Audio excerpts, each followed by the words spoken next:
আজ থেকে আমি আর আর্জেন্টিনার সাপোর্ট করব না। অভিনন্দন স্পেন টিমের জন্য। আসলে তারা কালকে যে খেলাটা খেলেছে বিশ্বকাপ তাদেরই প্রাপ্য ছিল।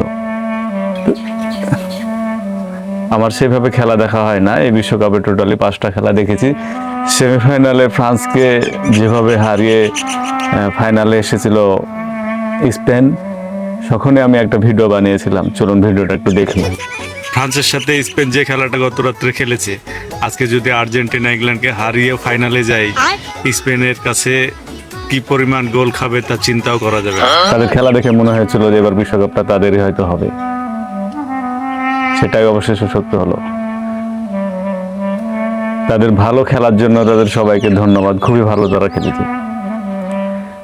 আর অন্যদিকে আর্জেন্টিনার জন্য সমবেদনা, যদিও আমি গতকাল আর্জেন্টিনারই সাপোর্ট ছিলাম, তো বাস্তবতা মেনে নিতেই হবে।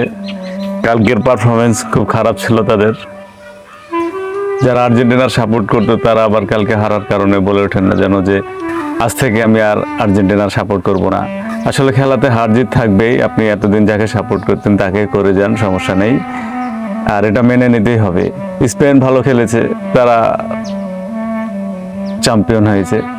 কালকে আর্জেন্টিনার ব্যাড লাক, তারা পারফরমেন্স খুব একটা ভালো করতে পারেননি, তারা হেরেছে, এটা ব্যাপার না, পরবর্তীতে আবারও চেষ্টা করা যাবে। কংগ্রেচুলেশন স্পেনের জন্য। আর আর্জেন্টিনার জন্য, তারাও ভালো খেলেছে, ফাইনালের ম্যাচটা একটু তাদের অনুকূলে ছিল না, ব্যাড লাক তাদের জন্য। সব মিলিয়ে ফাইনাল ম্যাচটা যেরকম হওয়ার কথা ছিল, টান টান উত্তেজনা, সেটা হয়তো আমরা দেখতে পাইনি। এটা নিয়ে মন খারাপ করার কিছু নেই। খেলা একটা আনন্দের জিনিস, আনন্দের সাথেই দেখা দরকার।